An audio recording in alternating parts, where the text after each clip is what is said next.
Assalamualaikum warahmatullahi wabarakatuh. Saya Merly Fitri Wulandari dengan NIM D10111911002.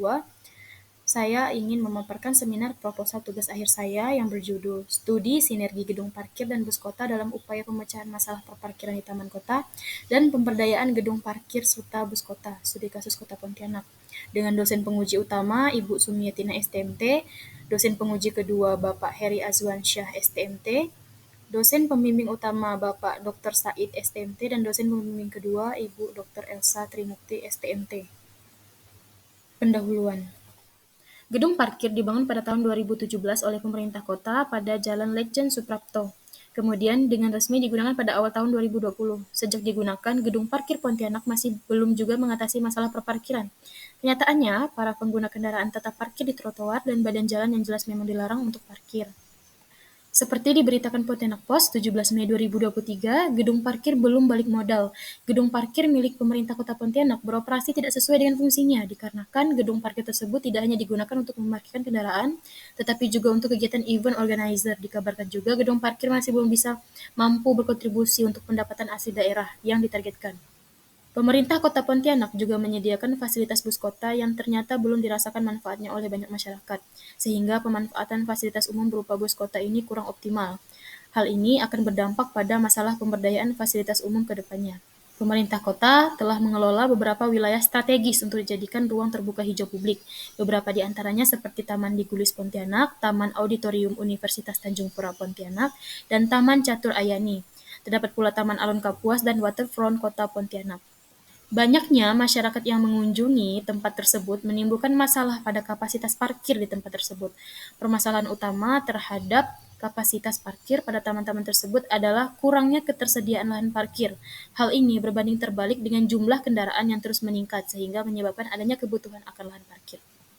Penelitian ini dilatar belakangi oleh beberapa penelitian, seperti penelitian yang dilakukan oleh Herma Juniati dan Resliana Dwitasari pada tahun 2015, dengan judul Pengembangan Angkutan Shuttle Destinasi Wisata di Kabupaten Gunung Kidul. Kemudian penelitian yang dilakukan oleh Kristina Sari dan Muji Hastuti Handajani tahun 2019 dengan judul Analisis Kebutuhan Infrastruktur Pendukung Shuttle Bus yang Berkelanjutan, Studi Kasus Jalan Pandanaran. Dan juga penelitian yang dilakukan oleh Dian Nur Avalia dan Ketut Dewi Mata Erli Handayani tahun 2017 dengan judul Keterkaitan Karakteristik Pergerakan di Kawasan Pinggiran terhadap Kesediaan Menggunakan BRT di Kota Palembang. Rumusan masalah yang pertama, bagaimana efektivitas kinerja gedung parkir Pontianak dan bus kota Pontianak. Kedua, bagaimana potensi penggunaan gedung parkir dan angkutan bus kota untuk mengakses taman kota. Ketiga, bagaimana skenario rute angkutan dari gedung parkir ke taman kota dengan angkutan umum berupa bus kota. Batasan masalah. Lokasi penelitian yaitu pada Taman Auditorium Untan dan juga Waterfront Kota Pontianak. Survei langsung di lapangan dilakukan dari pukul 14.00 sampai 22.00 waktu Indonesia Barat pada hari Sabtu, Minggu, dan Senin. Metode pengumpulan data menggunakan kuesioner, observasi, dan wawancara. Untuk analisis, pada penelitian ini menggunakan aplikasi SPSS versi 27 dengan menggunakan analisis deskriptif dan analisis cross-step. Tujuan penelitian, pertama, mengetahui efektivitas kinerja gedung parkir Pontianak dan bus kota Pontianak. Kedua, mengetahui seberapa besar potensi penggunaan gedung parkir Pontianak dan angkutan bus kota untuk mengakses taman kota. Ketiga, menyusun skenario rute angkutan umum dari gedung parkir ke taman kota dengan angkutan umum berupa bus kota. Berikut skenario pemanfaatan gedung parkir dan bus kota dengan cara mensinergikannya. Bus kota ini akan digunakan untuk mengangkut masyarakat dari gedung parkir menuju lokasi-lokasi taman publik. Selain dapat mengurangi macet, dengan mengoperasikan kembali bus kota, maka fungsi dari pengadaan fasilitas tersebut dapat berjalan secara optimal. Tinjauan pustaka. Pengertian parkir menurut UU nomor 22 tahun 2009 tentang lalu lintas dan angkutan jalan. Parkir adalah keadaan berhenti atau tidak bergerak untuk beberapa saat dan ditinggalkan pengemudinya. Manajemen parkir menurut Victoria Transport Policy Institute dalam Disutip 2015 mengartikan manajemen parkir sebagai suatu bentuk strategi untuk meningkatkan efisiensi penggunaan fasilitas parkir kendaraan, meningkatkan kualitas pelayanan fasilitas bagi pengguna tempat parkir, dan mengoptimalkan desain tempat parkir. Pengendalian parkir bertujuan untuk mengurangi masalah parkir serta kemacetan serta berkurangnya sistem jaringan jalan. Jenis parkir berdasarkan letak atau penempatannya, yaitu badan parkir pada badan jalan atau on-street parking, Kedua, parkir di luar badan jalan atau off-street parking. Berdasarkan status, terbagi menjadi parkir umum, parkir khusus, teman parkir, dan gedung parkir. Berdasarkan kepemilikan dan pengoperasiannya, terbagi menjadi pertama, parkir pemilik dan dioperasikan oleh pemerintah daerah. Kedua, parkir pemilik pemerintah daerah dan dioperasikan oleh pihak swasta. Ketiga, parkir pemilik dan dioperasikan oleh swasta. Berdasarkan jenis kendaraan, pertama, parkir diperuntukkan kendaraan roda 2 maupun tidak memiliki mesin seperti sepeda. Kedua, parkir diperuntukkan andong, dokar, becak. Ketiga, parkir diperuntukkan kendaraan roda 2 yang memiliki mesin seperti sepeda motor. Keempat, parkir diperuntukkan bagi kegiatan roda 3, 4, bahkan lebih dan mempunyai mesin seperti mobil, truk, bemo, minibus, dan lain-lain. Pengertian gedung parkir menurut Peraturan Daerah Kota Pontianak Nomor 4 Tahun 2004, tempat khusus parkir adalah tempat yang secara khusus disediakan atau dikelola pemerintah daerah maupun badan yang meliputi taman parkir dan gedung parkir. Peranan gedung parkir bertujuan untuk menampung kendaraan yang tidak dapat ditampung di tempat parkir lain dan untuk menampung pergerakan pengendara menuju tujuannya. Pengertian angkutan umum menurut Warpani adalah sarana untuk memindahkan orang dan atau barang dari satu tempat ke tempat lain. Peranan angkutan umum adalah melayani kepentingan mobilitas masyarakat dalam melakukan kegiatannya. Pelayanan angkutan umum dapat dibedakan menjadi angkutan antar kota, angkutan perkotaan, dan angkutan pedesaan. Tujuan pelayanan angkutan umum adalah memberikan pelayanan yang aman, cepat, nyaman, dan murah pada masyarakat yang mobilitasnya semakin meningkat. Efektivitas kinerja gedung parkir terbagi menjadi volume parkir, kapasitas parkir, akumulasi parkir, pergantian parkir, dan juga durasi parkir. Sedangkan untuk efektivitas kinerja angkutan umum atau bus kota terbagi menjadi ketepatan waktu, aksesibilitas tinggi, kapasitas, terakhir tarif atau harga. Jaringan traek terdiri dari traek lintas batas negara, traek antar kota antar provinsi, traek antar kota dalam provinsi, traek perkotaan, dan traek perdesaan. Jenis-jenis rute ditinjau dari tipe pelayanannya terbagi menjadi rute tetap dengan deviasi khusus, rute dengan batasan koridor, rute dengan deviasi penuh. Kriteria perencanaan rute.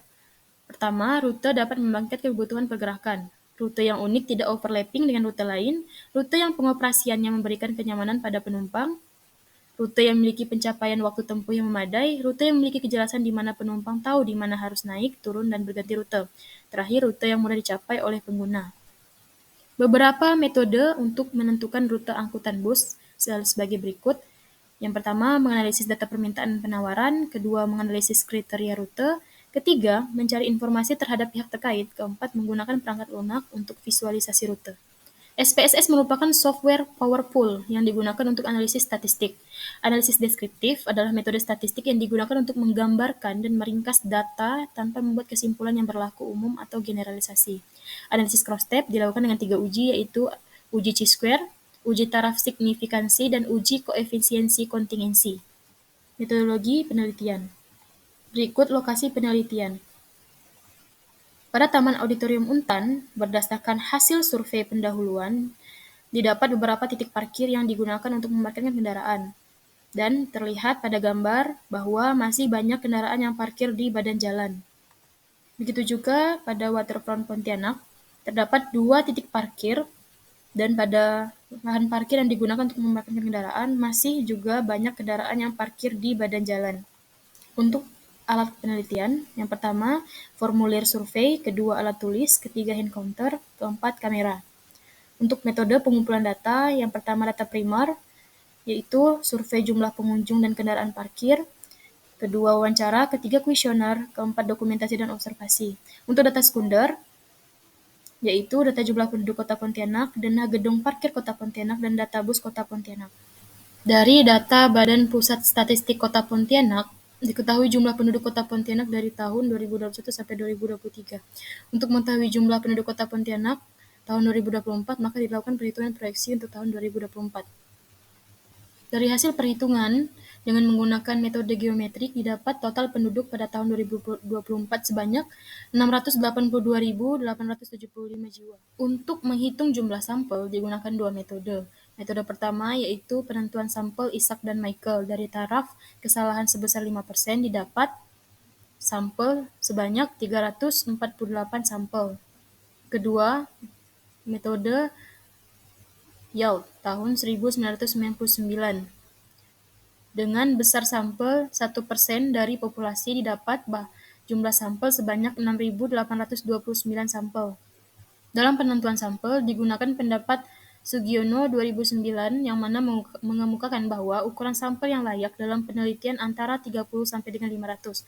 Maka digunakan sampel dari tabel Isaac dan Michael, yaitu sebanyak 348 sampel. Untuk variabel penelitian, pada karakteristik pelaku pengguna kendaraan pribadi, digunakan variabel nama, jenis kelamin, usia, pendapatan, dan pekerjaan.